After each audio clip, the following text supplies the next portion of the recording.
Why won't you hurt me? My throat was bare, my chin up. I was asking a monster to put his mouth on me, because I could not stand another night of him being gentle. He looked at it, then at me. Because now you're waiting for it. I framed him for my own murder. They broke him in a cellar for it. He came back a king and takes me apart slow and leaves me wanting the next time before the door has shut. If you love vampire kings, sexy captivity, and men who punish you by making you beg for it, follow for more. Now, where were we? Chapter 1, the 6:40. I was on the platform by 3:30, an hour before I needed to be, because I could not lie in that bed one more minute without her in it. I had her manuscript in the satchel on my shoulder and a plan for Bristol worn smooth from the handling of it, and I was, for the last hour of my life as a man, purely happy. I want that down before the rest. Whatever I became, I began that morning happy, on a cold platform, watching the road for a girl. I filled the waiting with her. I had long practice at it. For years, the only place I had ever had her was in my own head, in the narrow room over the Tack room, in the dark, alone. A strand of hair moved off her face that I never touched.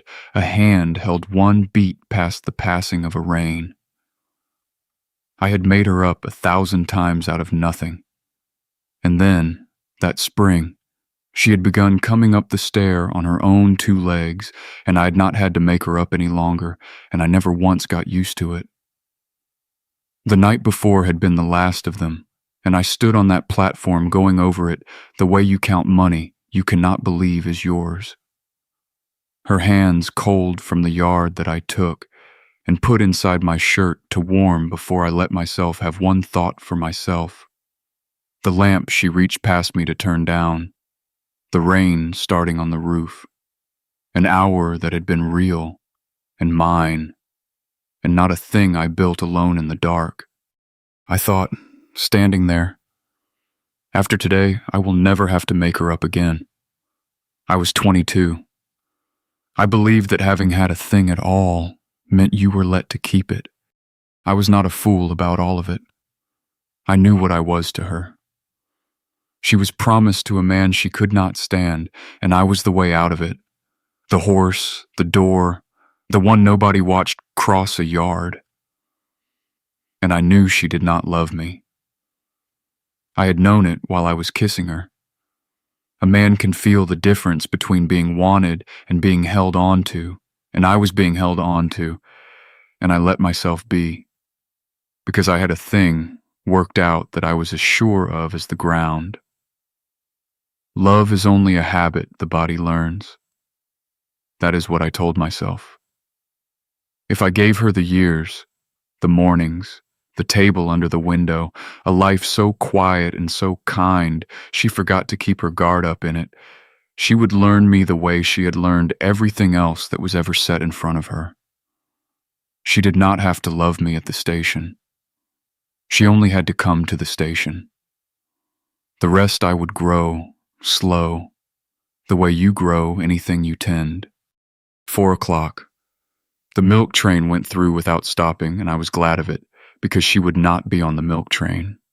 5. She had waited for the house to settle, I told myself.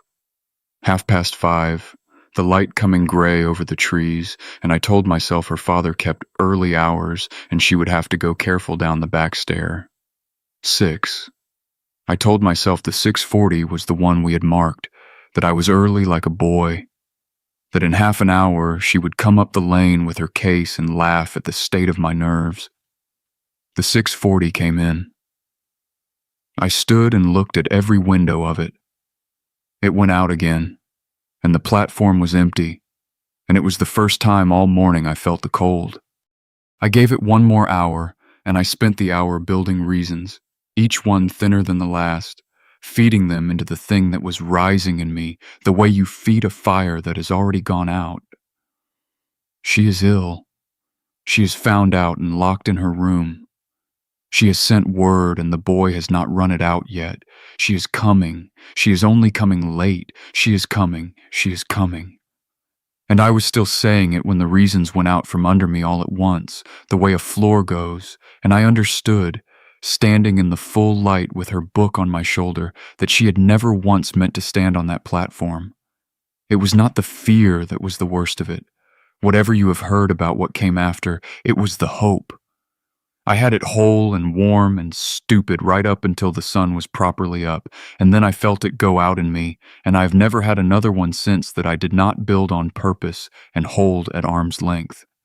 The men came a little after 8. 4 of them, off the estate, men I knew to speak to, and I stood up when I saw them, the way I had stood up for men like that the whole of my life. And one of them looked almost sorry. For a moment, before his eye caught the satchel on my shoulder. And in the last clean second I had, I thought, they have come to tell me she is found, that there was an accident on the road, that she is asking for me. They had come looking for her. They found me. Chapter 2, The Wrong Kerning.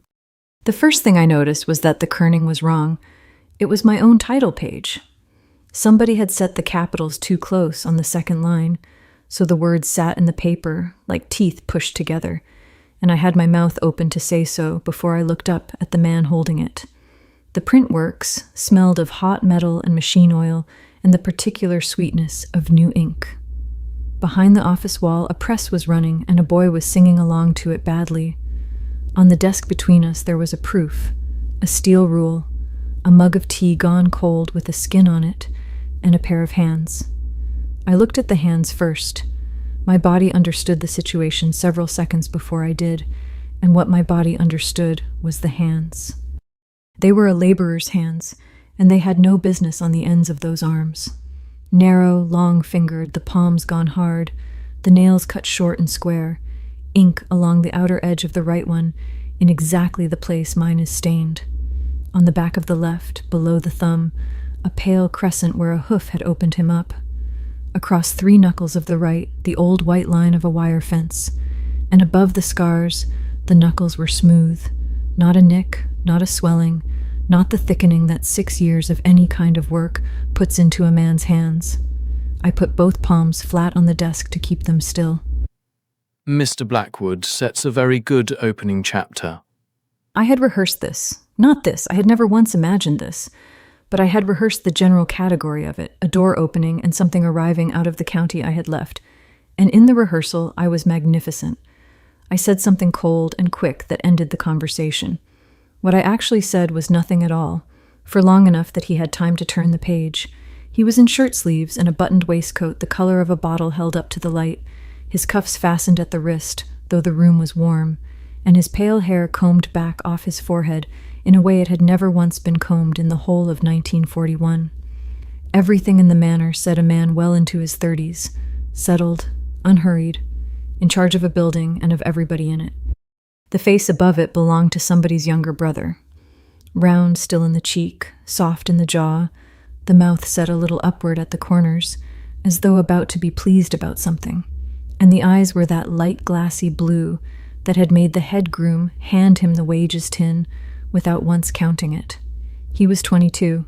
He had been 22 for 6 years. The 4th chapter is weak. You know it's weak. You spend 11 pages telling me the husband is frightening, and then you have him do something frightening, and by then I've been ahead of you for 11 pages. Put the deed at the front, and let me spend the 11 pages catching up. He was right, and I had known it was weak, and my publisher had told me it was strong. The dedication's clean. The rest of the setting is a disgrace. I'd want it reset. You've read it. Twice. He put the proof down and squared it with the edge of the desk, the way a man does who has spent his life putting things back where they belong. Then he looked up. Freedom is only beautiful to those who have not yet paid for it. The press went on running behind the wall. I had said that to him once in the dark, in a room above a tack room with my mouth against his shoulder and rain coming off the yard roof. I had never written it down and never said it to another living person. It is the kind of thing you say at 19 when you have read too much and suffered nothing, and I had been so pleased with it that I said it twice. It's a good line. It's not in the book. There was a bell in the yard then, and the singing stopped, and men began going past the window with their coats over their arms. Will Mr. Blackwood be attending to the proofs personally, or shall I deal with you? And he waited, politely, with his hands quite still. He gave me all the time in the world to decide what to say, and that was when I understood what was happening to me, and it had nothing to do with being killed. He was going to make me lie to him, and then he was going to let me. Chapter 3. The Boy Who Was Useful. 6 years earlier in the spring, my father told me between the soup and the mutton that I would be married in the second week of September. He did not put it as a question, and he did not put it as news. He put it the way a man mentions that the roof has been seen to. I said I had not agreed to anything, and he said the announcement had gone to the county paper on Tuesday, and that Malloy had said it already, and there was no sense making a fuss now it was in type. I was not a girl handed to a brute. Malcolm Harcourt was polished and pink and pleasant. He had factories that made machine parts and agricultural equipment, and he stopped me in the corridor after dinner to say, kindly with his hands clasped behind his back, that he saw no reason at all why I should give up my writing. I should simply want to read it first, before it goes out. One has to be careful what one's wife puts about. Then he told me the mutton had been very good and went to find my father. I sat up that night building arguments. I built 7. By 4 in the morning I understood that not one of them mattered, because I had gone through my father's estate book the week before and seen that Whitcomb and Ladyfield were already sold against the settlement. The money was spent. The wedding was not a plan, it was a debt. So the following afternoon I went down to the yard. He was on an upturned crate replacing a stirrup leather, the whole thing across his knees, a punch in one hand and 3 spare rivets in his mouth. He got up when he saw me. He always got up. And he looked away a fraction too slowly, which was the only interesting fact about him. Lucas, on the place since he was 11, sleeping above the tack room, slight, fair, no taller than I was in boots, with a soft, unfinished face that made the cook feed him twice, and made my father speak to him as though he were 9. There was nothing in the look of him. That was rather the point of him. He had caught me the previous autumn when my boot went through the stirrup iron at the mounting block, and I came off sideways, one arm round my waist, quite hard, the way you catch a sack going off a cart, and set me on my feet and stepped back, and I said thank you to the air about 4 inches to the left of his ear. I thought about that for perhaps 2 seconds at the time. I have since had a great deal of it explained to me. I began with an envelope, no name on it, unsealed, and would he take it to the railway office, not the village, the far halt, 4 miles the other way, and go on foot. Right. He put his cap on and went. He was gone the better part of 3 hours, came back, said it was done, and asked nothing. Not with his mouth and not with his face. That was the moment. Not the catching, not the looking. That, obedience was cheap. My father had 11 people who would carry an envelope. What I needed was somebody who would carry an envelope and then decline to wonder about it for months, for reasons that had nothing to do with wages. So I began giving him things. 3 things, all of them true, which is what made them work.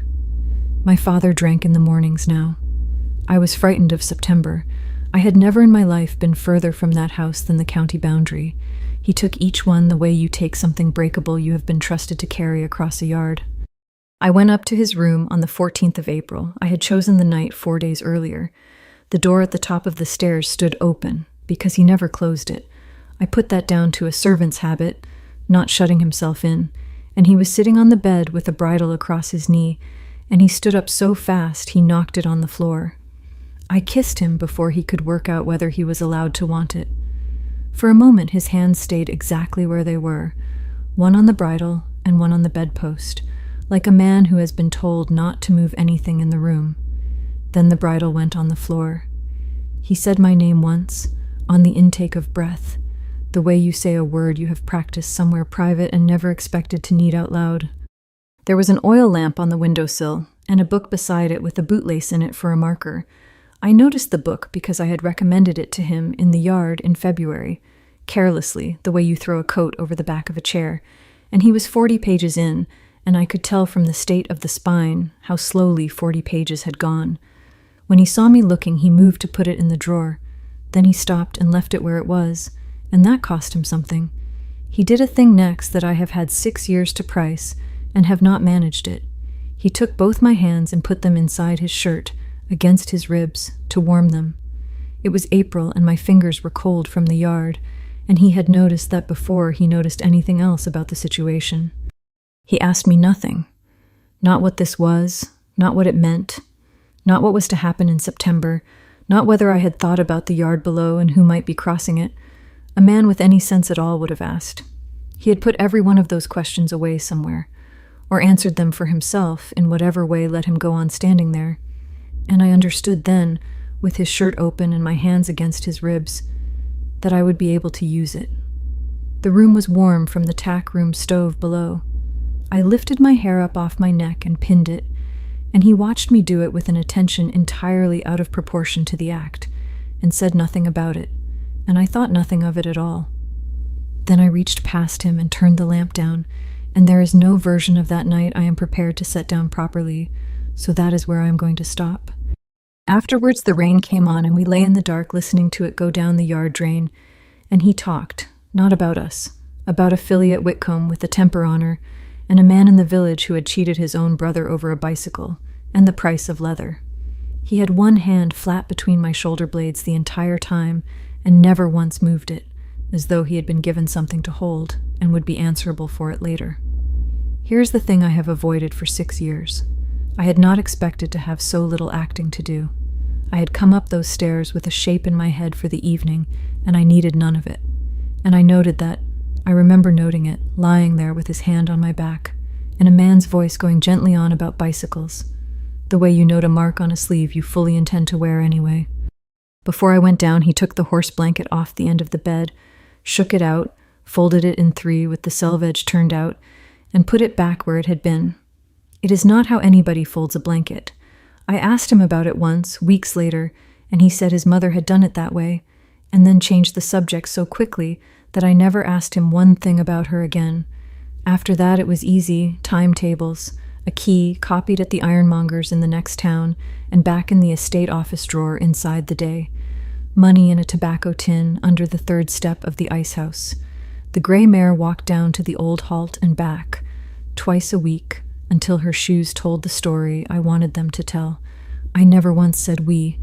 That was the whole of my defense for 6 years. I said when this is over. I said afterwards. I let him put the pronoun in himself, and he did, every time, and I heard him do it. I lay in that room at the end of April with the door open onto the black stairwell and thought, anybody crossing the yard could look up and see us, anybody at all. And I said nothing about it. A witness was going to be useful. Chapter 4, The Little House. I built my own murder the way I build a book, which is to say slowly, with the ending decided first. The sleeve came off an old blouse and went on to the reeds below the mill pool, torn on the water side so the tear pointed the way a struggle would have gone.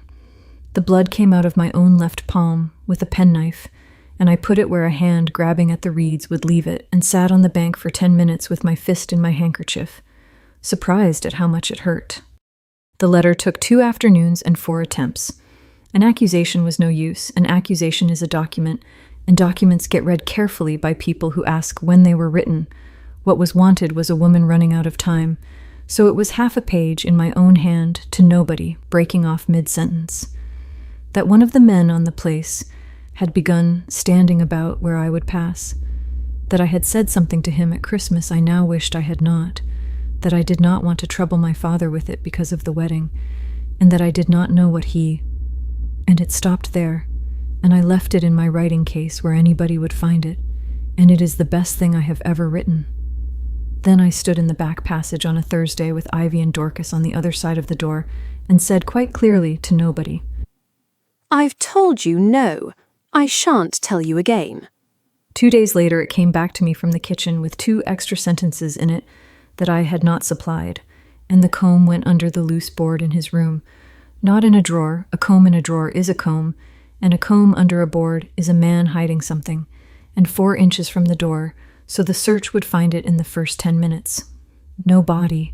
That was the piece I was proudest of, and it is the piece I would take back.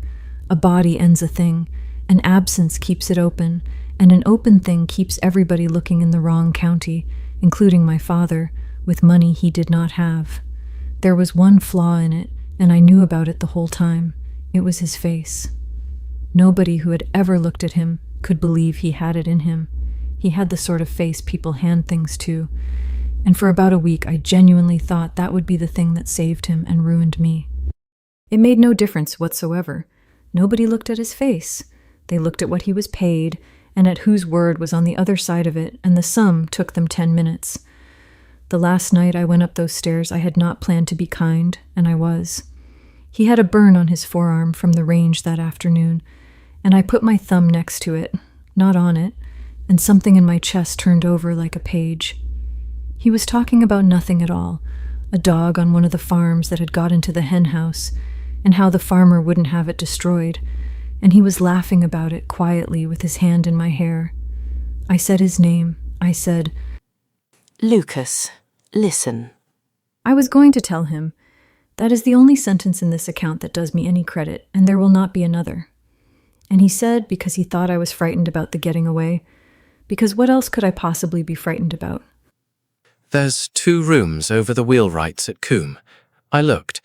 There's a cold tap on the landing, and it's 4 and 6 the week. There's a table under the window. You could write in the mornings. I'd be out by 6. Nobody over you, and nobody comes. It's not much. And I lay there in the dark and priced it. In the time it took him to describe a table under a window, I worked out what it would cost. The mornings, the 4 and 6, the whole rest of my life in 2 rooms, with a man who would be out by 6 and who would have been proud of me, in a way I would have come to find unbearable. And I found that I wanted it, actually wanted it, for about 4 seconds. And that I was more afraid of it than I was of Malcolm Harcourt. I stayed until his breathing changed. I dressed in the dark. I walked the other way into the village and took the 412 from the station there. He knew nothing about the 412. The halt we had agreed on was 4 miles the opposite way, out past the wood, and the timetable he had brought me had the 6:40 circled on it in his own pencil. He was standing on that platform with my manuscript in a canvas satchel on his shoulder, because I had asked him to carry it. I read about it 11 days later, in a boarding house in Shrewsbury, in 3 lines under the shipping. There had been a fire at Marchmont Hall, the estate office and the west wing. One of the outdoor men was believed to have been in the building. I felt something. The honest word is relief, and the honest thing to say next is that within a week, I had stopped thinking about him at all. Not suppressed, not fought down, stopped, the way you stop thinking about a train you are no longer taking. Chapter 5. The King in the Dark. She read 3 lines about a fire and put me down inside a week. Here is what the 3 lines were made of. They did not take me to the police. The family wanted her found more than they wanted me tried, and a magistrate asks questions a seller does not. I will tell it once, and then put it down, and I would ask that it not be brought up to me.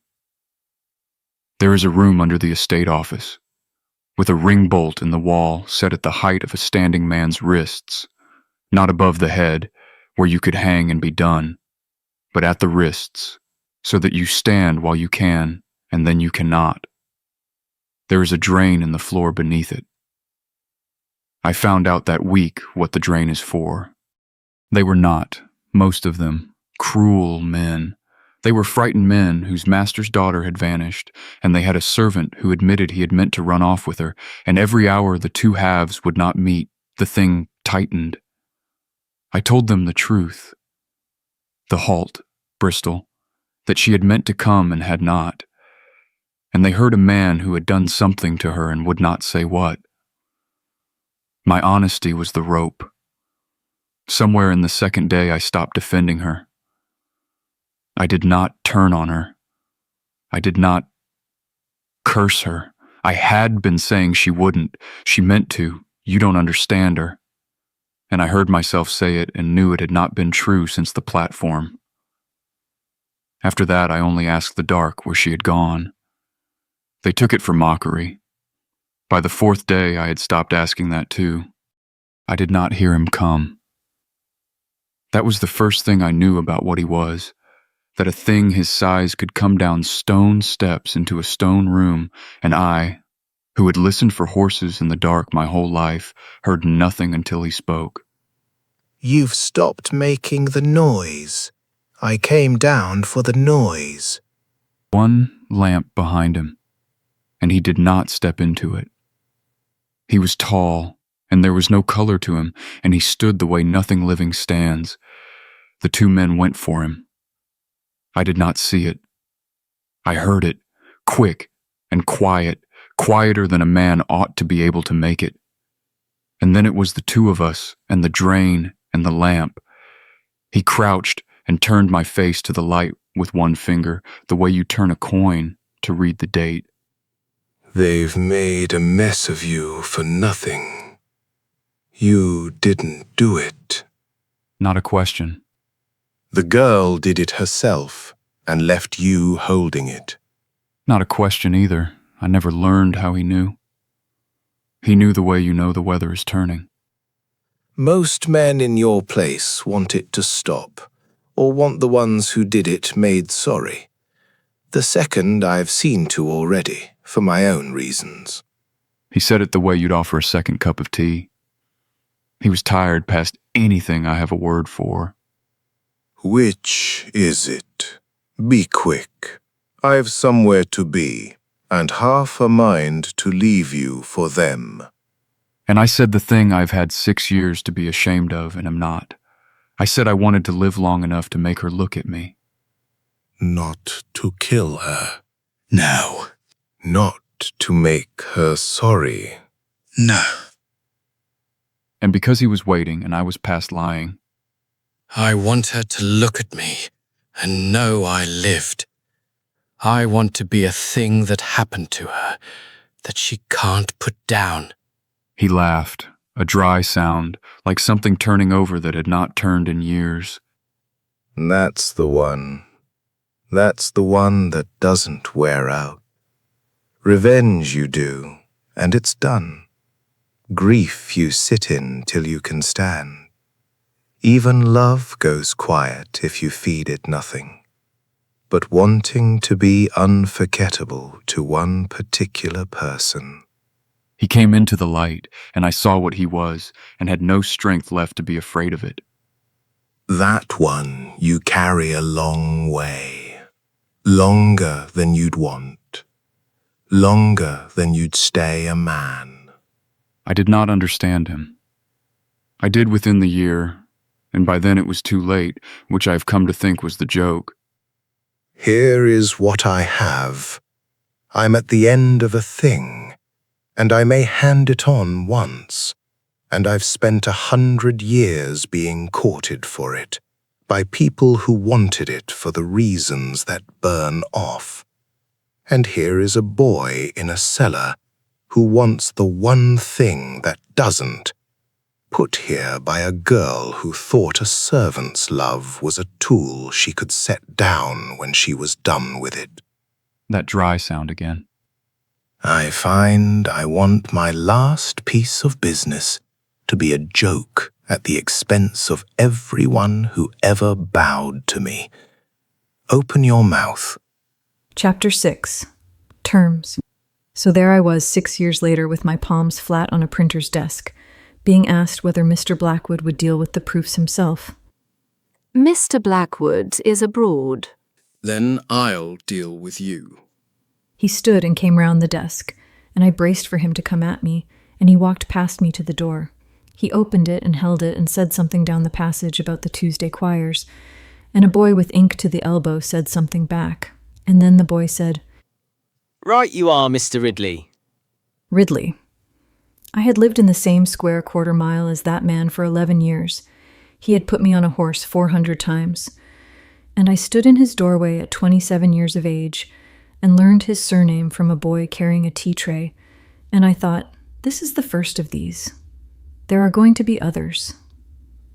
In the passage, I stopped him. What do you want? Your books are badly printed. Don't. He turned round without any hurry at all and began to tell me things, not in the manner of a man producing evidence, but in the manner of a man reading out an inventory. The key. I copied you a key at Hallam's and put the original back in the middle drawer before 4 o'clock, and you never asked how I'd managed it. The tin under the icehouse step. The grey mare, down to the Holt and back, Tuesdays and Fridays, 6 weeks, and I mucked her out after every one, and never once asked why a horse wanted lame shoes. The envelope to the railway office with no name on it. Your timetable, with the 6:40 circled, in my pencil. And your pages, which I was holding. He had done nothing to find any of it out. No inquiry agent, no file, no photograph shown to a booking clerk. He had been handed all of it, one piece at a time, by me, and then had 6 years with nothing else to do but turn each piece the right way round. I know what you did. I've known since about 8 o'clock that morning. There's one thing I don't know. Then don't ask me. When did you decide I was worth spending? The passage smelled of ink, and a woman was shouting a number in the composing room. No. All right. And he went back into the office and got out a contract. Everybody I have tried to explain the contract to has assumed the wrong shape of thing. The terms were good, not remarkable, good. Better than Malloy had given me, and rather better than I would have got in Bristol. There was no clause in it about my person, my time, my company, or my name. He offered to reset the third novel at his own cost, because the setting was an embarrassment to the trade. And he told me I was entirely free to refuse. I made a great many inquiries. He had not bought my publisher. He had not spoken to Miriam.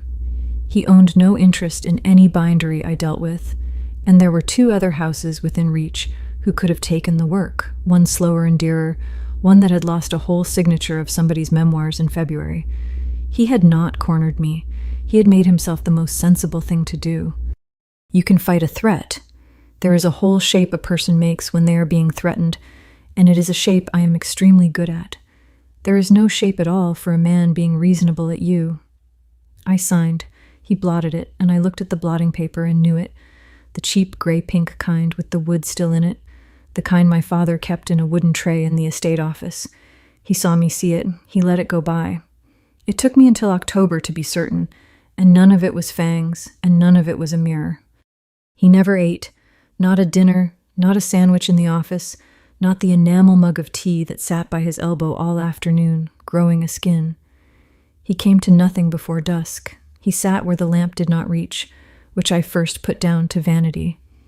He stood in the doorway of my publisher's rooms for a 20-minute argument about the plates and conducted the whole of it from the passage, and I thought how like a servant and was pleased with myself for noticing. And at the vintner's dinner he said to Miriam, before she had said a word about it, You want to sit down. You've gone off. She had. She fainted 40 minutes later. I accused him of following me in the yard in September. I said something withering about proximity. You mistake proximity for pursuit. You always did. You always did. 6 years, and it was all still in there, in the original packaging. The Thursday was foul. It had rained since 3, and the gutter over my door had gone, so the water came down in a rope onto the step. He was standing in it. His coat was through at the shoulders, and he had one hand pressed under his ribs, and there was something wrong with the way he was holding his side, and he stood on my step in the wet and stayed there. He did not ask either. A man who wants to be let in asks. He stood in a rope of water with the hall light on him and waited, and I counted. I did count that once, and I got to 11, and I thought, a hurt man is already inside. Everybody knows the old rubbish about the doorstep. And there was a version of me standing in that hall who understood exactly what was in front of her, and another who was 27 and had built her whole life on not believing in things like that, and would rather die than be the sort of woman who did. Oh, for God's sake, come in. He came over the sill. Water ran off him onto my floor. Thank you. And it was the first thing he had said to me in 6 years that had triumph in it. There was wine, because I poured it out of my own decanter, and I have never worked out when he did it. Nothing supernatural. An ordinary chemist's sedative in an ordinary glass, the sort of thing a nurse gives a man with a broken leg. The last thing I remember of my own house is thinking that the fire wanted making up.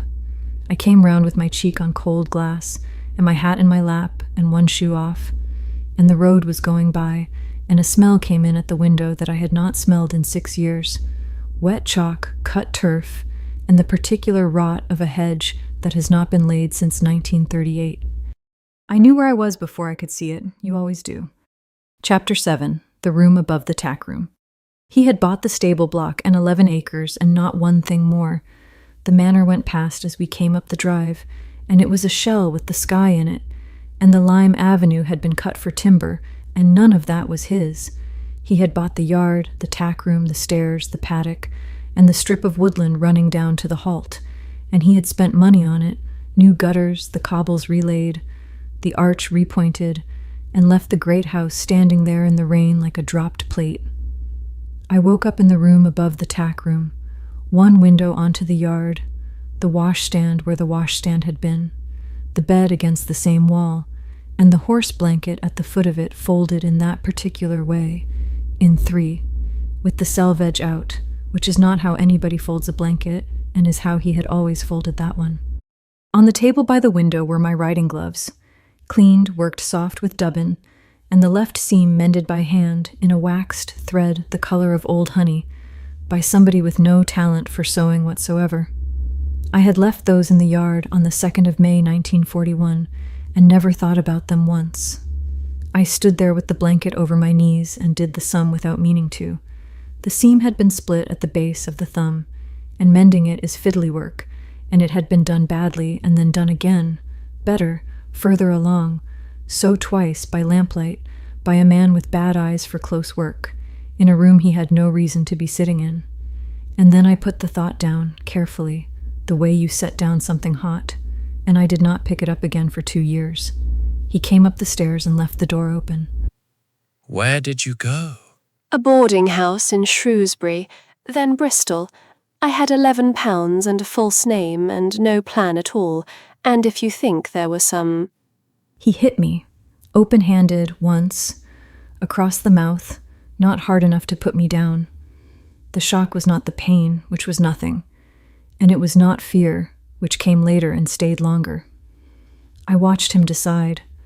There was a whole second in which the boy who used to look at the ground while I spoke to him stood in front of me and considered the question, and came down on the side of doing it. I put 2 fingers to my lip and looked at what came off. Then I turned and squared the gloves on the table, because I needed somewhere to put my hands, and said nothing at all. He looked at his own hand afterwards as though somebody had handed it to him, and that night when I came back up from the yard, there was a cloth on the washstand with ice in it from the ice house, folded, still cold. He never mentioned it. He never mentioned it the next night either, when there was another one. I want to be understood about this because it is the whole of him, and it is the whole of what was wrong with the next 2 years. He was not sorry. If he had been sorry, he would have said so. He is the most direct man I have ever known, and he has never once softened a thing to make it easier to hear. He hit me because he had decided to, and he would do it again on the same terms.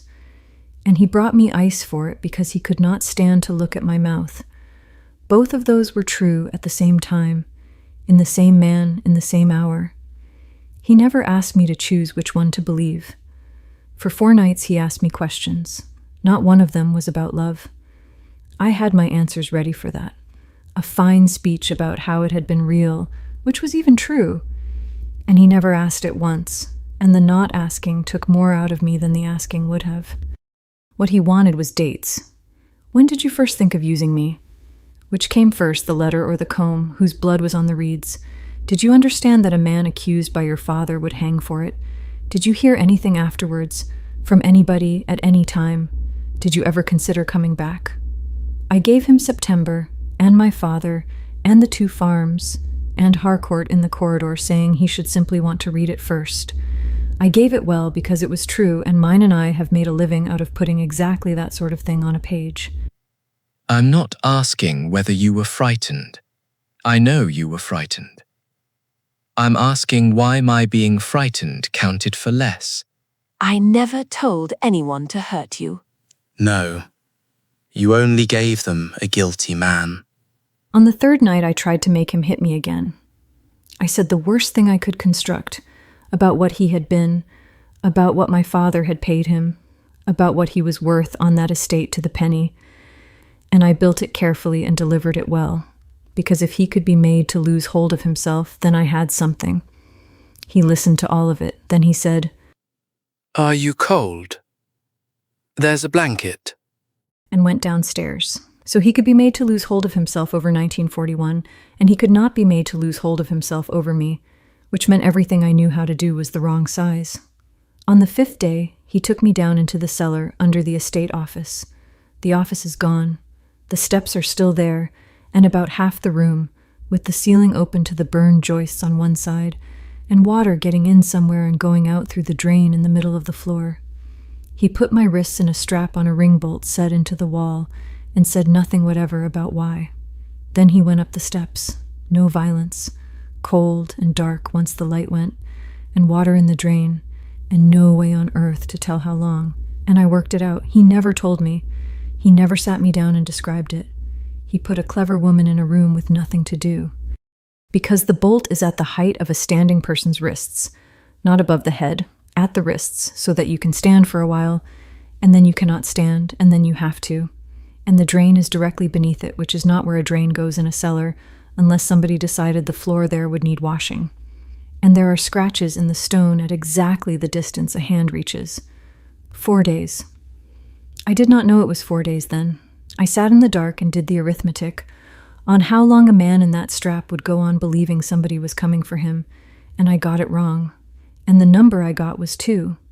And somewhere in the middle of all that, I turned my hands over in the strap and found the inside of it, sheepskin, stitched in along the whole length of the band, both wrists, on the side that takes the weight. He had put me in the same room, at the same bolt, in the same position, at the same height, and then he had sat down at some point beforehand with a needle and lined the strap so it would not cut me. That is a job of work. That is an hour, at least. And it is not an hour you spend on the way past. There are marks on his wrists. I had seen them by then and not understood what they were. I would rather he had let it cut. I have thought about that a great deal, and I still mean it. I would rather have come up those steps with my hands open to the bone and one clean thing to hold on to. Instead, I came up understanding that he had thought about my wrists in advance, and had thought about them tenderly, and had put me down there anyway. When he came back down, I had stopped building a defense. I told him the true order of it. The comb went under the board on the 2nd of May, and I kissed him on the 14th of April. So the answer to the question in the passage was that I had decided he was worth spending before I ever went up those stairs. And then I told him the last one, because there was no floor left under me. I knew they'd want somebody. I knew it would be you. I told myself the truth would come out, and I don't believe I ever really thought that. And after about a week... Go on. After about a week, I stopped thinking about you.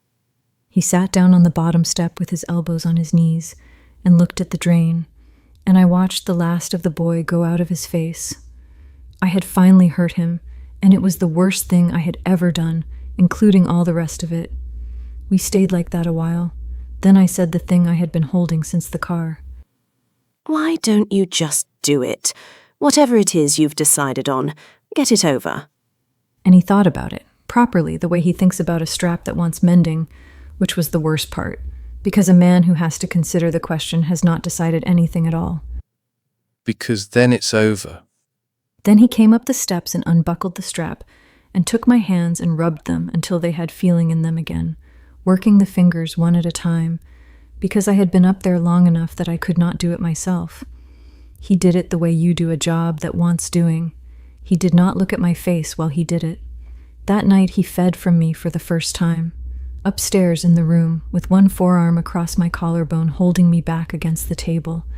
I could have put both hands round that arm and touched my own fingers. I pushed anyway, with everything I had twice. It was like pushing at the door frame. It was not sexual, and it was not gentle, and it hurt in a way I had not prepared for, not like cutting. Like cold, like standing in a river in March, going up my neck and into my jaw and along the inside of my arm, my hands opening and closing on nothing. And when it was done, he took a clean handkerchief and a bowl of water and cleaned my throat properly and pressed it until it stopped, and brought me a glass of water and moved the chair nearer the fire and put the blanket round my shoulders and made up the grate. I would rather he had left me on the floor. The bite was a thing that happened to me. The handkerchief was in precisely the same register as my thumb laid next to the burn on his arm on the last night. 5 days later, he drove me to the station at Ludworth and bought my ticket. He held the carriage door. Is it finished? I wanted to know how long the fear lasts once the doors open. Then he put something into my hands and shut the door, and the train went, and I was 2 miles down the line before I looked at it properly. A canvas satchel, army issue, the strap mended with that same honey-colored thread. My pages, all of them, slightly damp at one corner, which they had not been in 1941. A year after he handed them back, 40 of those pages went into print. As the first chapter of the only book of mine anybody remembers, he set them himself. Chapter 8, 43 Days. I changed both locks, had bolts put on top and bottom of the front and back doors and a chain besides, slept with a kitchen knife under the bolster, and got up twice a night for 3 weeks to look out at the road. The milk cart came at 5:10 and made me sit up like a shot rabbit every morning. I also did one sensible thing, because I had begun, for the first time in my life, to pay proper attention to him. I put my grandmother's hairbrush on the sill of the front room, silver-backed, heavy, tarnished black in the engraving, worth about £11 and worth nothing to me. Over the following weeks, it was moved by Mrs. Pardoe when she dusted, and by me when I looked for a book behind it, and it was never once moved by him. On any of the evenings he sat in that room with his hat on his knee, talking about paper stock. Then nothing happened for 6 weeks, so I began to sleep. That was the whole of it, not a clever trap. He simply waited until I had put the knife back in the kitchen drawer. On the 43rd night I came upstairs, opened my bedroom door, and he was in the chair by the window with his hat on his knee. You began sleeping properly 6 nights ago.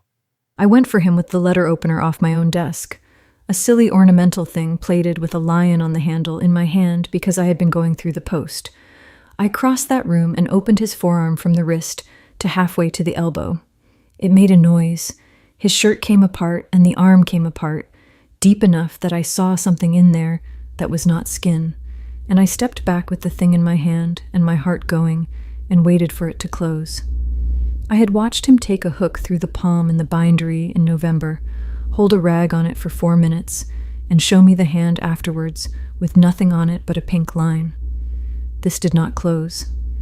It sat open, bleeding slowly and wrongly in a dark seep, the edges of it staying exactly where I had put them. He looked down at his arm, then he looked at me, and he was pleased. There is no other word available, and he had the grace not to say so, and I stood in my own bedroom with the plated letter opener in my hand, and finally, at 27, let the word into my head. Vampire. All right, fine. Vampire. It arrived without any of the machinery I would have expected. No horror, no lightning, no reordering of the universe. It arrived like the answer to a crossword clue I had been staring at for a fortnight. Threshold, daylight, doesn't eat, knows Miriam's pulse across a dinner table. 22 years old in the year of our Lord, 1947. Silver. Well then, he took me to a stone house I had never seen, in a county I did not know, 3 hours in the dark. Low ceilings, flagstones, a garden gone to seed, and a kitchen with a scrubbed deal table in it, and a copper bath hanging on the wall. He put the rules to me standing at that table with his sleeve rolled up and the arm still open. I would eat. I would sleep when he permitted it. I would answer direct questions. I might insult him as much as I liked. I might try the doors, and he told me which 2 he had not bothered to lock. If I injured him, he would answer it. He would not force me.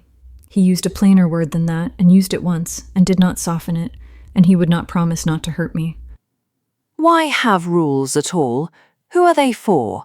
If I don't set them down, I'll find out what I'm like without them. 11 days. He did not damage me, and that is the most frightening fact of the 11 days.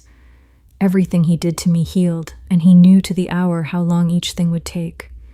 He put me out in the garden at 3 a.m. in my shift on the flags, and stood in the doorway, out of the wet, and talked to me about the guttering, that the fall on the north side was wrong, that whoever had done it drunk, that he would have to take the whole runoff in the spring, and I stood on wet stone in the dark, going numb from the feet up, while a man discussed drainage with me for 50 minutes, and on the 7th day he held a silver coin against the inside of my wrist. It is nothing. It is a shilling. It does not cut, it does not burn, and there is no mark on me now. What it does is take an ordinary small pain and refuse to let it finish. So the thing which ought to peak and pass simply goes on being present 1 minute, and then the next minute, and then the minute after that, until you find you can no longer keep your voice level, and then that you can no longer keep your face in order. And I want the posture of it on the record, because the posture is the thing I cannot get out of my head. He did not stand over me. He sat down in the chair beside mine and turned my hand palm up and held it in both of his, the way you hold somebody's hand at a bedside, and kept his thumb on that coin and told me about the guttering. He never once raised his voice. He asked me twice whether I wanted water, and both times he got it for me. When it was finished, he turned my wrist over and looked at it for a long moment to see that the skin had not marked, and then he let go and put the shilling back in his waistcoat pocket where it lives. I would have preferred a man who enjoyed it. There is somewhere to put a man who enjoys it. On the 8th night he came up and found me shaking with cold, because he had put the window up in the afternoon, and I had my wrists in the strap above my head and no way to get to it. He shut the window. Then he put both hands flat on me and warmed me. I am going to be accurate about this, even though it does not flatter me. He did it thoroughly and without any hurry, and he did it the way he does everything, the way he works dubbin into leather, the way he set my fingers straight one at a time in the cellar, which is to say attentively, and for as long as the job takes, and with no part of his attention anywhere else. He started at my hands. He did not talk. There was rain on the flags outside, and the stove going down below, and his hair falling forward out of its comb, and at some point I stopped being cold and did not say so. He knew the exact moment. I have never been able to decide whether that is the worst part or the only part. He took his hands off me and pulled the blanket up over my shoulders and stood back, and I heard myself make a sound that was not a word. No. I had not asked him anything. That is what I want understood. I had not said one syllable, and he answered me, and he was not wrong about what he was answering. Not while you're in that strap. You'd spend the rest of your life telling yourself it wasn't you. Then he went down, and I lay in the dark with my arms above my head and a blanket over me, warm for the first time in 2 days, and I would have given him anything at all to come back up. And he did not, and he had left the lamp turned low on the stairs so I would not be in the dark. That is the whole of the 2nd week. He took nothing off me. He simply demonstrated over about 40 minutes that he could put his hands on me and that my body would go over to him without waiting for my opinion. And then he covered me up like a child and refused, and made the refusal sound like consideration, and it was consideration, and it was also the most precise thing anybody has ever done to me. I got 1 clean strike in during those 11 days, and I am still not sorry, and I have never stopped wishing I had not. He asked me, on the 9th night, what I had been thinking about the last time I was in that room over the tack room. He asked it quite mildly, and I think he was hoping for the burn on his arm and my thumb beside it, which is what I had been thinking about part of the time. So I told him the other part, that while he was describing the rooms over the wheelwrights, the coal tap, the 4 and 6, the table under the window, I had been working out whether the comb would be found before or after they dragged the mill pool, because if the pool came first, there would be men on the bank all week, and the search of the outbuildings would be sloppy, and I needed it to be thorough. It landed. His face did something I had never seen it do, and I was pleased with myself for about 4 hours, and then somewhere near dawn, I understood what I had handed him. I had spent 6 years telling anybody who asked, including myself, that I had barely noticed him, that he had been furniture, that the whole thing had been a kind of sleepwalk, and I had just recited from memory The contents of my own head at 4 o'clock in the morning on the 2nd of May, 1941, down to the position of a comb. You do not remember a night like that unless you have been going over it. 2 days later, I tried the old thing on him. It was strategy, and it was also the only door I had ever known to open. I put on the voice. I used the pause I have always used, the one that makes a man rush into the gap. I said, You could just tell me what you want. in the way I had said it in that room, and I put my hand on his collar, the way I had put my hand on his collar. He let it run. He let me get all the way to the collar. Then he took hold of my wrist and moved it without hurry. That's the second time you've used that sentence on me. You used it in April about the mare. The pause is a fraction long. You leave it because it always worked, and you've never had to shorten it. He let go. You still touch a man as though affection were something you lend at interest. And he went out to see to the fire and left me standing in a kitchen with my hand still half up in the air. I put it down, and I tried to think of one single thing I owned that he had not now had a look at. Chapter 9, The Deal Table. He fed from me again on the 10th day, and afterwards I could not manage the bath. The copper bath came off the wall and got filled from the range, 4 trips with the big pail, and it took him 20 minutes, and he made nothing of it, and I sat in 8 inches of water too weak to hold my own arms up and had to let him wash my hair.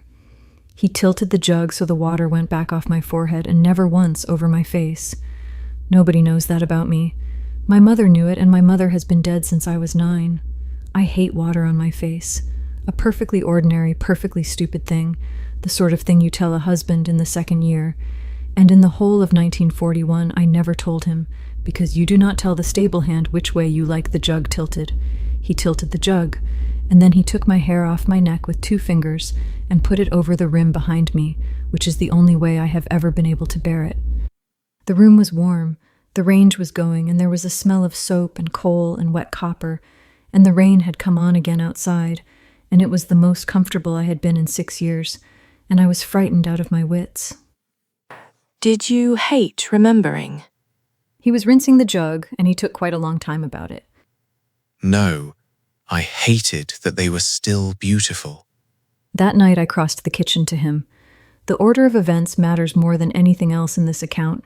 He was at the deal table with a pen and the accounts for the press, and he had not spoken to me for 2 hours, and I got up out of the chair by the range and walked the length of that kitchen and stood in front of him. He put the pen down. He did not get up, and he did not touch me. Say it plainly, or don't. And I tried 3 different ways round it. A joke, then something arch about the terms of the arrangement, then the version where you say it so you can take it back. And he sat with his hands flat on the table and waited each one out and did not help me. I want you, now, in this room. Is that plain enough? It'll do. Everything after that had my fingerprints on it. I had his collar open before he was properly on his feet, and the table took my weight and shifted on the flags with a noise that stopped us both for a second. And his hand came flat between my shoulder blades and stayed there, holding me up when my legs stopped being anything I could rely on. And halfway through, I put my wrist against his mouth. I did it deliberately because I had worked out somewhere in the middle of all that if he fed, then I could call the whole thing hunger. His hunger, my weakness, a physiological event, something that had happened to me, and I could file it and get up in the morning and be somebody I recognized. He turned his face away from my wrist, just that. He turned his mouth away from the easiest thing in the room, offered no explanation, and did not stop otherwise. He had seen the maneuver and taken it off the table, and I was going to have to do this as myself. So I said his name. Twice. In the way I had said it in April, which I had not intended and could not have stopped. And he stopped. Not long, a second, perhaps a little more. Everything in him went still, and I felt it go still, all the way through. And for that second, he was not the man who owned a printworks. He was a boy on the edge of a bed with a bridle across his knee, 22 years old, and about to knock it on the floor, and I could feel him standing in that room, and he could feel me feeling it. Of all the things he had spent 6 years preparing for, My saying his name the way I used to say it was the one he had not budgeted for. Then he put it away. I felt that too, the whole of it folding up and going back wherever he keeps it in about the time it takes to close a drawer. I had him. For 1 second in 11 days I had him, and there was nothing whatever I could do with it, and he made me pay for the second afterwards, though neither of us ever said so, and I could not tell you which part of the rest of that night was the invoice. He would not let me turn my face away. Every time I tried it, he brought his hand up and held my jaw. Not hard, not gripping, just there, the way you steady a horse's head to look at its eye, and waited until I opened my eyes again, and then went on. He wanted it on the record which one of us was doing this, and who she was looking at while she did it. And he was gentle. That is the thing nobody believes when I say it. He was careful with me the whole way through, in the hands, in the pace, in the way he took my weight off the table edge when it began to cut. Careful the way he is careful with the book he is binding. And the whole of that care was in the service of making absolutely certain that when it was over I would not be able to say I had been overpowered or drunk or frightened into it or fed on or anything else at all except a woman who had walked the length of a kitchen and asked. That was the punishment, not the table, the receipt. Afterwards the table was a foot out of true, and one of my stockings was in the hearth and his shirt was open with my hand in ink on the shoulder of it. He put his forehead against the side of my head for a moment. Then he got up, put the accounts in order, and went out into the garden. He came back after 2 hours. I lay in a room with an unlocked door and learned something I had not known about myself, which is that I would rather be taken than dismissed. 3 days later, he let me go without any warning at all. A hotel in Marlbury, a good one, in my own name, with the fare home paid and left on the dressing table. He carried my case up. He said the second half of the third novel was better than the first half, and that he would send the proofs on. He shook my hand. I sat in that hotel for 2 days. I left the curtain open and put the armchair where it could be seen from the street and sat in it in the evenings with a book I was not reading, so that if he were out there, he would have a clear view of a woman entirely unbothered, 2 nights of the gas lamp on the corner, and a man walking a dog. On the third day I walked 2 miles into the middle of Marlbury and round the back of the printworks, where I had no business whatsoever, and stood in the yard in my good shoes. The foreman came out, very polite, very helpful. Mr. Ridley was away and not expected. Could he take a name for the order book? No. And I walked the 2 miles back, and when I packed my case the next morning, there was something on top of the fare that had not been there when I went out, my stocking, laundered, folded in 4. I sat down on the end of that bed angrier than I had been at any point in 6 years, and it took me most of the journey home to work out what was wrong with the anger, which was that it was not about him arriving. Chapter 10, The Worthiness of Men. I wrote The Coming Man in 9 weeks, which is not possible, and it is the reason anybody has heard of me. Miriam read the first 60 pages with her spectacles up in her hair and a cigarette going out in the ashtray and said, I've never seen you write frightened before. Don't stop. I don't want to know. And I let Julian Cross take me out. He was a critic. He was clever, and he was the only person in England who would sit at a table and tell me to my face that my second novel had a false chapter in it, and then refuse to back down about which chapter. Everybody else in that world either flattered me or flattered the man they thought I was. Julian argued. He was wrong about the false chapter and right about something else, and he did not mind losing. I took him to dinner and to a concert and let a photographer at the Founders do get both of us, and I told the driver to go home along Chandos Street, which is nothing like the shortest way and which passes the gates of Ridley Press about 8 minutes after the shift bell. Lucas never went near him, never spoke to him, never mentioned his name and company, never looked up when he came into a room. What he did was ask me in the yard with a proof in his hand. Does he know he's being used? You've no standing to object. None at all. And he went back in, and there went the whole fortnight's work. The argument I had been assembling about jealousy and ownership, and what right had he? Because you cannot have a fight with a man who concedes the entire ground in 3 words. Miriam noticed something else and said at once, over proofs, without looking up. You're writing towards somebody. Whoever it is, I'd rather not know. There was one other thing that autumn. At a reception in the corn exchange rooms, he said something to a girl carrying trays and used her name, Alice, and asked after her mother, and she went pink and said her mother was better, thank you. And afterwards, when I said something perfectly ordinary, something like the girl with the trays, he turned on me. Alice Merrin. Her mother's at the Coombe Infirmary. She's been in and out of every room you've stood in for 2 hours. It came out much harder than the moment wanted.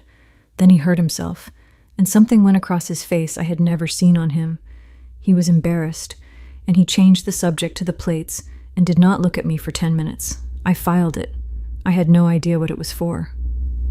Then Malcolm Harcourt came back, thinner in the face, a mark on the lapel that had been sponged and not cleaned, a table at the Grand, and so pleased with himself he could hardly sit still. He knew about Blackwood. It does not matter how. I had been photographed with a critic, and my publisher's clerk drank. He wanted £1,100. He wanted approval of my next 3 books.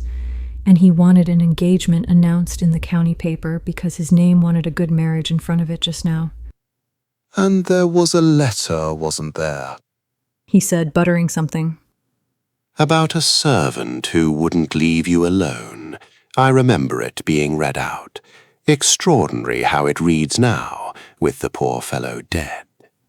I went home and began working out how to pay him. I went to nobody. I went through what I had, wrote to my bank about a draft, made a list of what I could publish under another name if I had to, and I was 3 days into it. And then, over about 3 weeks, Malcolm Harcourt came apart in the newspapers. Inspection certificates signed for buildings nobody had walked through. 4 men dead on a line at Netherfold, all 4 written up as machine accidents. A contract for aircraft castings that had never been his to hold, and that somebody at the ministry had finally gone looking for. There was a great deal of it about in 1947. That was the year everything came home. Men who had done well out of the war, being asked at last exactly how. And it read like one more of them. Miriam pushed the second column across the breakfast table at the chairing, said, Well, and went on with her egg. I went to the printworks and accused him, ready for him to admit it, and readier still for him to admit it while pretending not to, because that is what a possessive man does, and possession was a thing I knew how to fight. He was doing the invoices. He did not put the pen down. What you did to me didn't make him worth having. That was all. He never said he had done it. He never said he had not. He asked whether I wanted the third novel's plates kept or melted, and I said kept, and I walked the whole way home in the wet. Because I could not file it. It was not possession. He had asked for nothing and claimed nothing and had not put my name in the same breath as Harcourt's. And it was not a gift either, because he would not admit to it, and you cannot refuse a thing that has not been offered. Chapter 11. The Manuscript Room.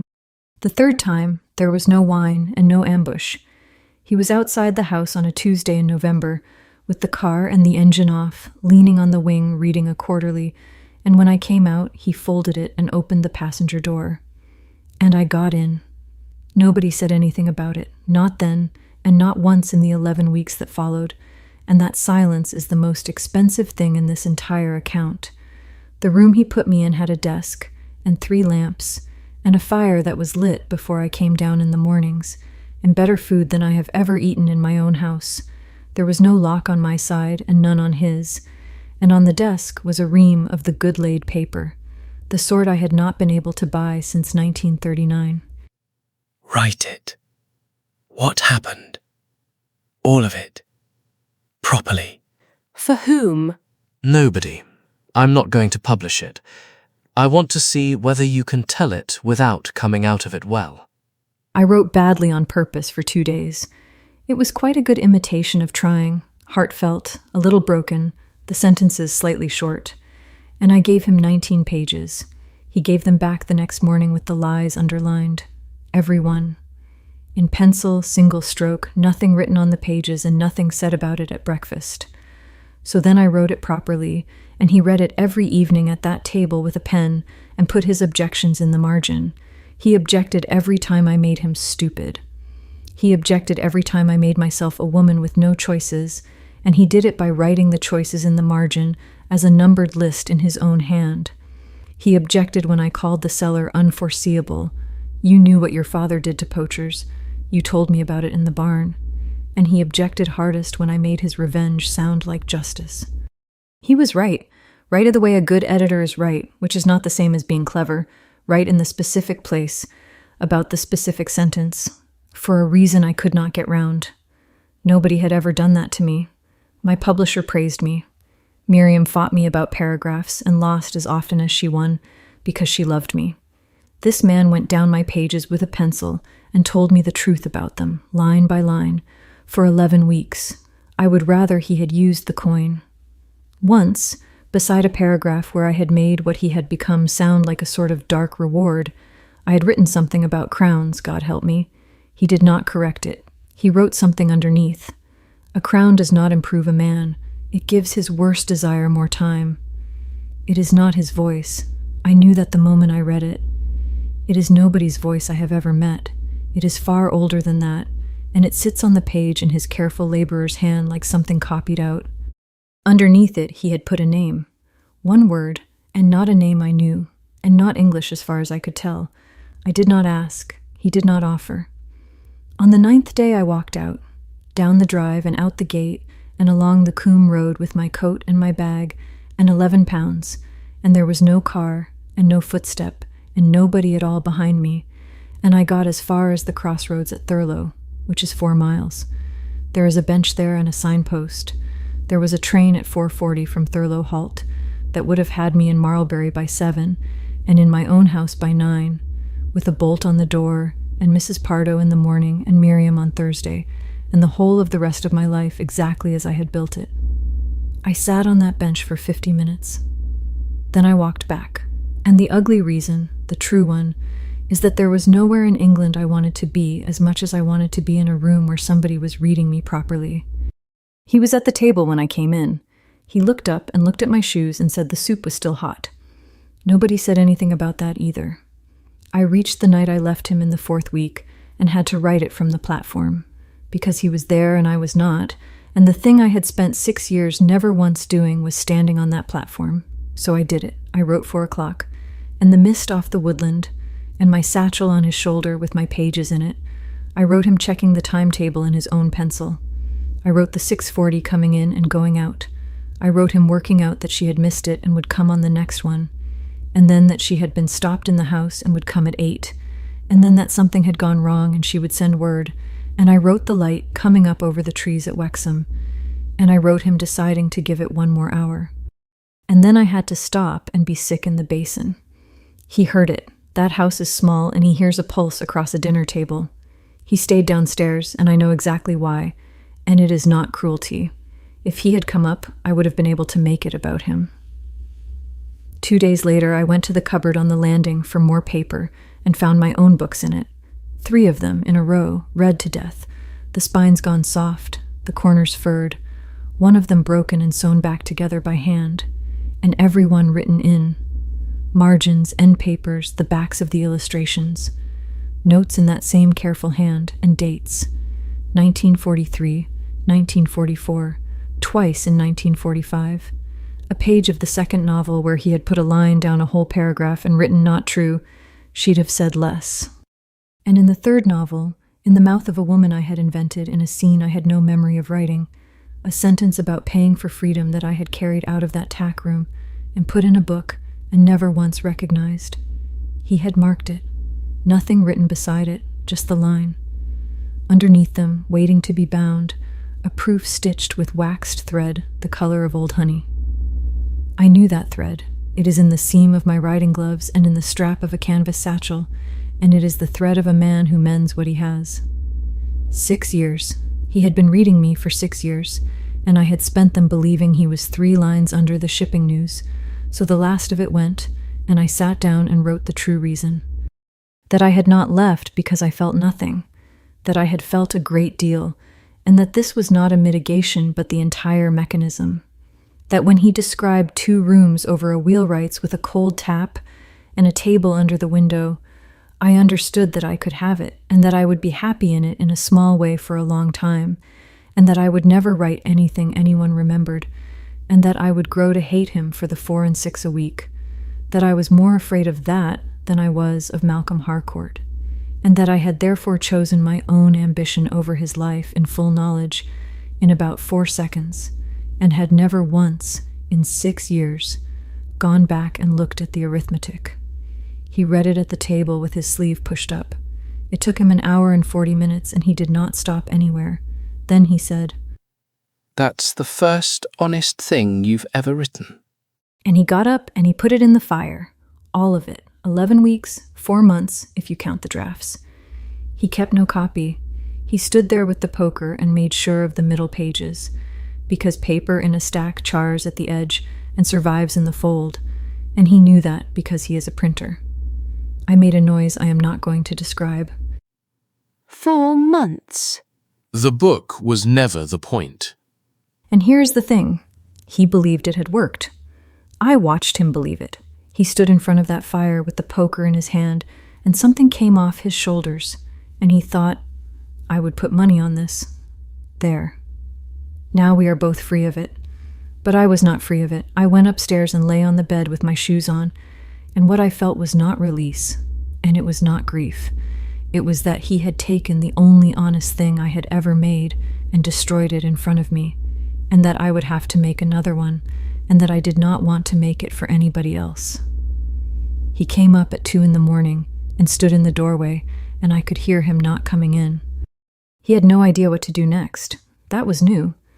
In 6 years, I had never once seen him without the next thing. Chapter 12, Do It Properly. I went to no library and bought nothing.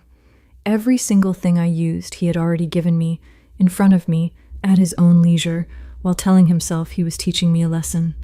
The doorstep in the rain, the lamp he always sat outside of, the dinner he never ate, 6 years of it, the letter opener, and his face when the arm stayed open, and the best one, that night in the Stonehouse kitchen in the 2nd week when he had not fed for a while, and he went wrong, not violent, worse than violent. He went still and gray and stopped finishing his sentences, and I sat 4 feet away and watched a starving man forget what he had been saying, and filed it. The Air Ministry took the top field and the strip below the wood in 1940 and put up 2 brick and concrete buildings for the wireless people. Nobody ever gave them back. They are standing on Marchmont land, a mile and a bit from the halt, and the key to the near one hangs on a nail inside the pump house, because it has hung there since I was 14 years old. Slit windows, steel shutters on a rack and a spring, which the fitters put in so a man could shut out the light in a hurry, and which I had a man from Coombe come and service. 1 door, and I summoned him with a sentence, which is how he had started all of it. I published 4 pages in the Wexham Review in February, a passage from a novel I never wrote, and in the middle of the 2nd page, there is a woman standing on a wooden platform in the mist at 4 a.m, and she thinks something that only 2 people alive have ever thought, and she thinks it in the words I had used in a room with my mouth against his shoulder. He came on the 9th of March. He knew what it was. He came up that track on foot in the dark, with his hands in his pockets, in through a door a woman had left standing open for him on requisitioned Air Ministry land, a mile from the platform where he had waited for her, and he cannot possibly have thought it was anything else. He came because I might have called him. That has always been enough, and he knows it, and there has never been one single thing he could do about it. I got the cuffs on him, silver-lined, made up for me in Bristol, and I did not have to fight him, because he stood there and let me do it while looking at my face. Then I bolted the door and put the shutters up on the rack and let them go. A rectangle of March daylight came in through the slit and lay down on the concrete about a yard from his boot and began to move, the way light does in a room with 1 window, which is to say invisibly and then all at once. Swear you'll never come near me again. No. Swear it, and I'll shut them. No. The light got to his boot. Something happened to the leather, and then something happened under the leather, and he made a sound through his teeth and put his head back against the wall. And I watched him be afraid, properly afraid, for the first time in 6 years, with his eyes shut and his throat going. It did not taste of anything at all. I had built a whole cathedral on the assumption that it would. The light came up over his hand. He turned the hand over, which did not help, And he did not beg, and he did not say my name, and he offered me nothing. He said, "Do it properly this time." And I was on the bank of the mill pool with my own blood on my palm and a torn sleeve in my hand, because that was what I had done. That was the whole of 1941 in 5 words. I had set it going and then got on a train and let other men finish it. And this room, this rack, this shutter, was the same act with better carpentry. If I killed him now, then everything I had said for 6 years about not having meant it, about not having known, about the truth surfacing, about desperation in September and the 2 farms, all of it went into the pool with him.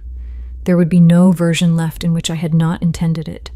I would simply be a woman who had made up her mind in 1941 and taken 6 years to get it done. I dropped the rack. The shutters came down. And then I did something I have not been able to explain to myself since. I had brought the letter opener with me, because silver was the only thing that would give me a wound that stayed open, and I used it on my own wrist and held it against his mouth until he had enough to live. He turned his head away at first, which was the second time he had done that to me, and I said something unforgivable, and he took it. Then I put my glove on over it and unbolted the door and walked out, and left him chained to the wall of a wireless station on my father's land. I was a mile down the track before I understood what I had just agreed to. He got out of the cuffs after dark. I know that because the cuffs were on the floor when I went back in April, and the door was shut, and the key was on the nail in the pump house. And he did nothing. Nothing for 9 weeks. No letter, no visit, no man in the yard, no invoice, no proofs, no chair by the window. Miriam remarked that the sewing on the new edition had been done beautifully, and asked whether I had changed printers, and I said no. At first it was relief, and it lasted about 11 days. Then it grew an edge on it because a man who has been trapped and burned and bled by a woman, and then declines to mention it is not forgiving her. He is not thinking about her. So I began going to things, the Founders' Dinner, which I loathe, a lecture on Meredith, the Corn Exchange rooms twice in 1 week, standing where I could be seen from the door, and I am aware of what that is, and I am writing it down anyway. In May, at a reception for somebody's collected essays, he was there, perfectly civil. He crossed the room to me in front of about 40 people and said the new edition of the 3rd novel had come out well, and that the correction to the 4th chapter had made all the difference, and he congratulated me on the reviews. Then he talked to Julian for 10 minutes about paper. I followed him out into Chandos Street. Why have you done nothing? He put his hat on and looked, for the first time since 1941, faintly sorry for me. Because now I know you can't finish it. I walked home the long way on purpose, past his gate, which is a mile out of my road. There was no light on. Chapter 13, No Chains. In July, a printer's compliments slip came in the post with an address on it in pencil and nothing else. He did not come for me. No car outside the house, no wine, no hand on the stair, a piece of card in an envelope. It took me 9 days to pack a bag, and I bought my own ticket at the Marlbury booking office with my own money and told Mrs. Pardo I would be 4 days. And the front door of that house was not locked. I stood on the step and turned the handle, and it opened, and there was nobody in the hall. I have gone over the whole of it 100 times looking for the place where I could say I was taken, and there is no such place. I went. I let myself in. He did not restrain me. He did not feed. He did not threaten me once about anything in 11 days. He showed me where the coal was kept and where the stopcock was in case the pipe went again. He put me in a bedroom at the back with a working bolt on the inside of the door and showed me that it worked. He got up before me and lit the fire in the room I would sit in. He made tea the way I take it without being told, which is barely at all. He left a lamp burning low on the landing at night because the stairs turn awkwardly at the top. And this was the worst of the 4. Not the cellar, not the coin, this. I could not sleep in that room. I lay behind a bolt I had drawn myself and listened for a step on the stairs, and it did not come, and I got up at 3 and stood at the top of that turning staircase with my hand on the rail like a woman in a bad novel. I ate too fast, like somebody expecting to be interrupted, and he never once interrupted, and I would look down and find I had finished and not tasted any of it. So I set about him. I said his reading was a shopkeeper's reading. I said something about Coombe and the wheelwrights that I will not write down. I went out of the house at midnight and walked a mile up the lane to find out whether he would follow, and he did not. And when I came back at 2, the door was open and the lamp was lit. I left the bolt undrawn for 3 nights and nobody came near it. And on the 9th day we had a row about something invented, and I stood 2 feet in front of him with my chin up and my throat bare, which is the oldest thing in the world, and we both knew what it was. He looked at it, he looked at me, and he went and got the coal. Why won't you hurt me? It came out badly. It came out of a woman who had not slept. Because now you're waiting for it. He went back to the grate and got on with the coal, and I stood there working out what to say to that, and every single thing I tried would have required me to name what it was I had been waiting for. So I went upstairs and drew the bolt and lay listening to him bank the fire. On the 10th day I went home to prove I could. There was post on the mat. There was a letter from Julian. 1 page, mostly about a book of mine he was returning, and that he could not manage Thursday and probably not the Thursday after, and that he was sorry the last thing he had written to me had come out sharper than he meant. And in the middle of a sentence about the Wexham piece, he said he had worked out that he was being used as evidence in an argument he was not party to, and would rather not go on being it. And then he went straight back to the book, and asked me to keep it if I liked, and signed it ever, J. He did not develop it. He did not accuse me. He had noticed the true thing about me, and then apologized for his tone. I picked my grandmother's hairbrush up off the windowsill and put it in my bag, and asked myself nothing about why, and got the 620 back. I accused Lucas of it before I had my coat off. He listened to all of it and then said, I have never spoken to the man about anything but paper. And I could see it, and I checked afterwards twice with Miriam and with the review, and it was true. 6 years of losses I could hang on him, and the only one that was entirely mine arrived without him anywhere near it. I put the hairbrush on the windowsill in his kitchen and said nothing about it. He never asked, and he never moved it, and it is still there. On the last night I crossed the room. Nothing about it was clean. Nobody apologized, and nobody forgave anybody, and neither of us pretended it was a beginning. There was no strap in that house, and no rule, and nothing to be got by it, and he was so careful with me that I could hardly stand it. He took the pins out of my hair one at a time and put them on the washstand in a row instead of dropping them, which nobody has ever done for me before or since. He kept stopping to look at me, not for permission. He had stopped asking for that somewhere around the 3rd day, but the way you look at a room you are going to have to describe later from memory. Twice I put my throat against his mouth, and both times he moved his head. I told him to.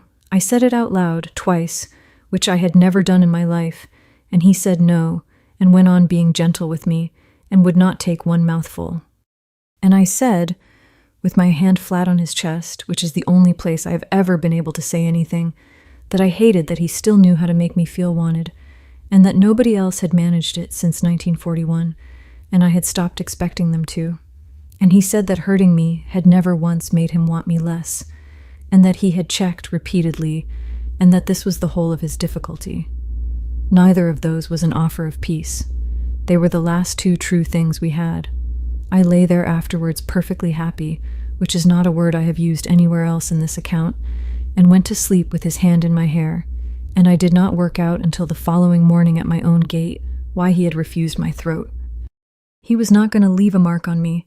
He had already decided he was going, and he had spent the whole night making certain that when he did, there would be nothing anywhere on me.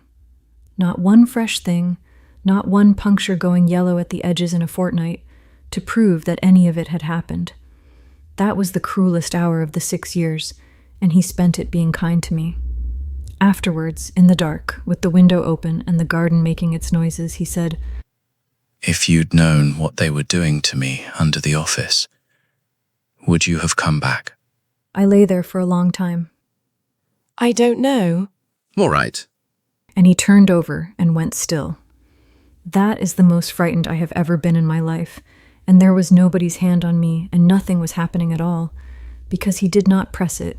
He did not want a better answer, did not require me to work up to one, did not rage or bargain or come back to it in the morning.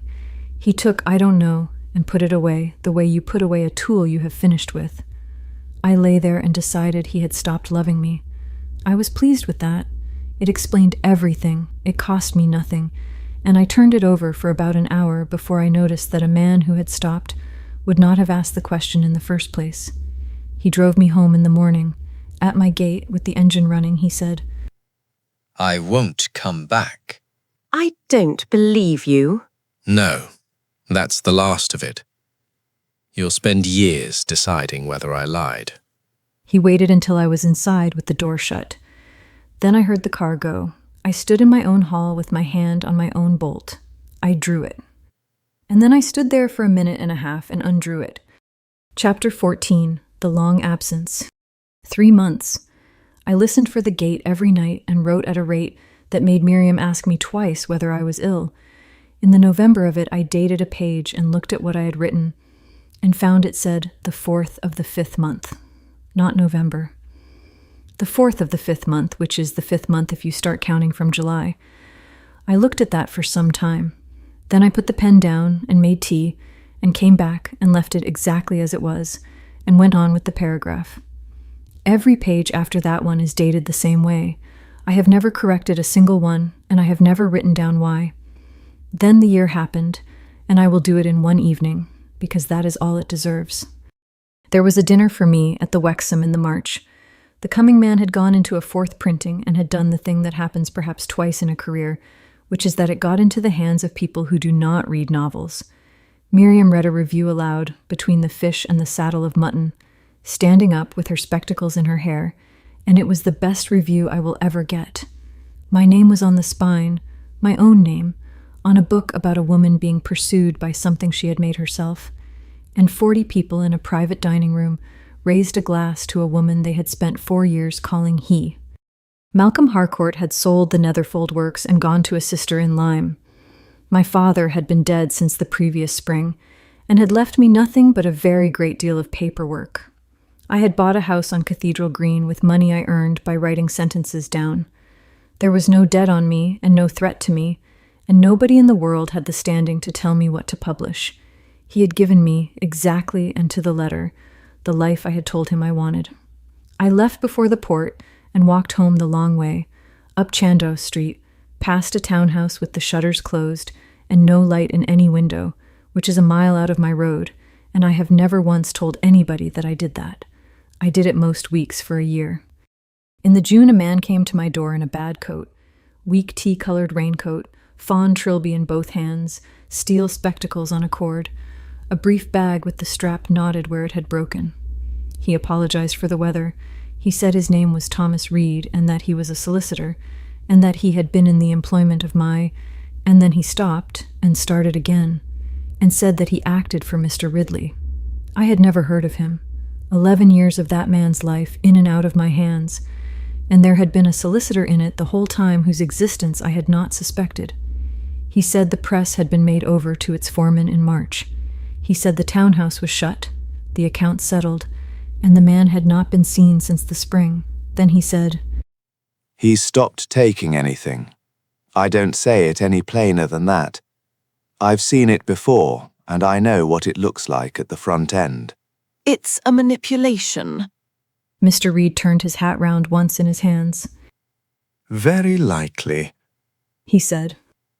"In my experience, the two aren't exclusive." And then, in exactly the voice he had used about the accounts, "I've served 2 of you now. I buried the first. He also had reasons." He would not tell me where. He said he was not instructed to, and said it without apology, and put his hat on and thanked me for my time and went out into the rain. I spent 4 days deciding not to look for him. I was on the Tuesday train. What he left was thin and deliberate, and I had to work for every inch of it, which is of course the point. The first was in my own book. My second novel, my own copy, on my own shelf, and in the margin of the 4th chapter, in pencil, in that hand, an answer to a question I had asked him at a kitchen table in a stone house 2 counties away and never asked anybody else. There is a date under it. He had been in my house. The second was a railway map, 1938, folded into the back of it, with one halt circled in the same pencil, on a line I had never traveled. The third took me 9 days, and a very rude clerk. A property record for a stone house in a parish I had never heard of, held in a name I had never seen anywhere, except that I had seen it once, in pencil, underneath a sentence about a crown, in the margin of a manuscript he burned. And the fourth was not evidence of anything. The fourth was a phrase, written on the end paper of my own book, underneath everything else, that has no meaning at all to anybody on this earth except me, and I am not going to write it down. I stood on the platform of the halt he had circled, with the map in my glove, and understood the whole architecture of it. He had wanted to be found. A man who wants to disappear does not write in your books, but he had built it so that I had to do every part of it myself. Notice the pencil, keep the map, sit with the clerk, buy the ticket, get on the train.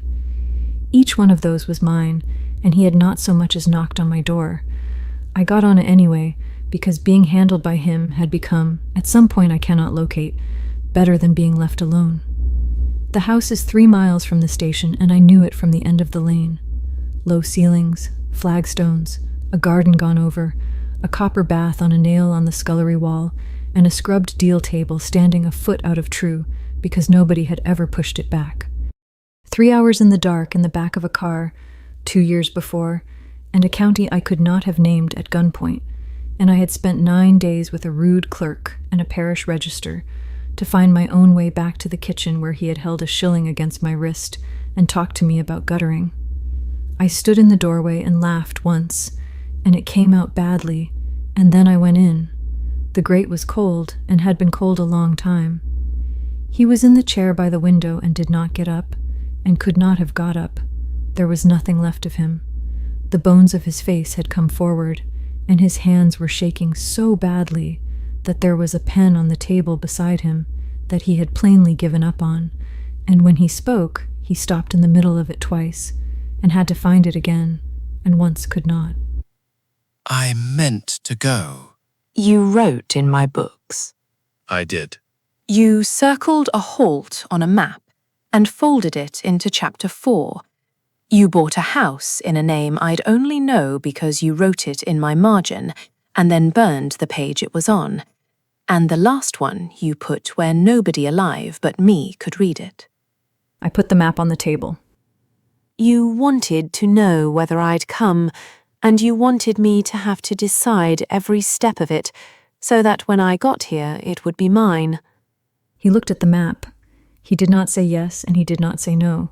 He asked whether I had walked from the station, and told me there was coal in the outhouse if I wanted the fire, which was the same answer he had given me about Malcolm Harcourt in an office in Marlbury, and I recognized it, and something went through me that I have no name for. You don't get to end this. What do you think this is? And I stood in his kitchen and tried.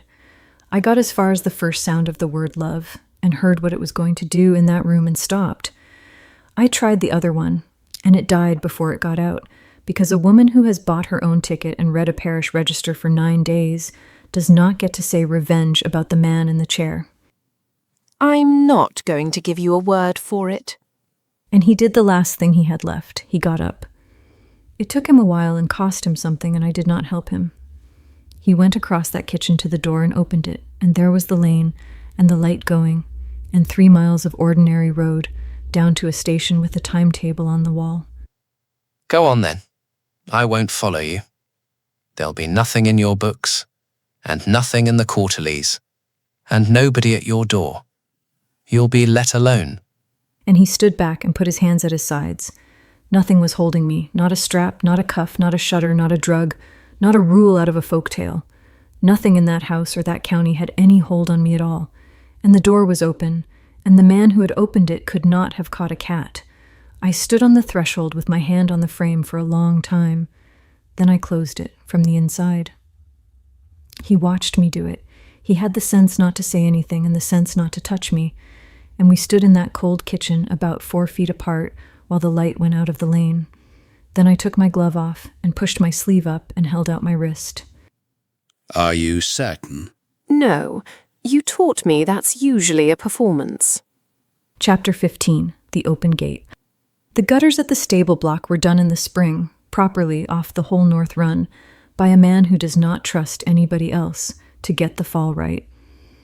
I came up through the woodland ride at dusk on a grey mare with a hard mouth, and my old gloves on, the left seam still mended in honey-colored thread by somebody with no talent for sewing whatsoever, and no intention of learning. There is a book on the shelf in the Tack room, face out, with my name on it. There is a paragraph in the middle of it that 4 people have written to me about because they thought it was beautiful, and one person on this earth knows what it is, because it is addressed to him, and he found it inside a week and has never mentioned it. My bag was already in the house. It had come down on Thursday. He came out under the arch as I pulled up at the mounting block, and put his hand up, and I came down off her into it, down this time with his palm at my waist, and my hand on his shoulder, and the whole thing reversed, and neither of us has ever said a word about that either in 3 years. His hand stayed where it was, a fraction past the point of being any use. You're still staring. You still notice. I gave him the reins, and he ran them through his fingers to check the near one, because I told him about that rain in February, and he has not forgotten anything since 1941. How long do you mean to keep doing this? He got the stable door open with his shoulder, the way he has always opened it, and stood out of the way to let me through. Until one of us learns how to leave. I went in past him, into the dark and the warm and the smell of the place, and I put my hand on the edge of the door and pulled it shut behind the both of us. I hope I kept you company with my story. It would mean so much for you to like and subscribe because it helps me make more. I'll see you in the next one.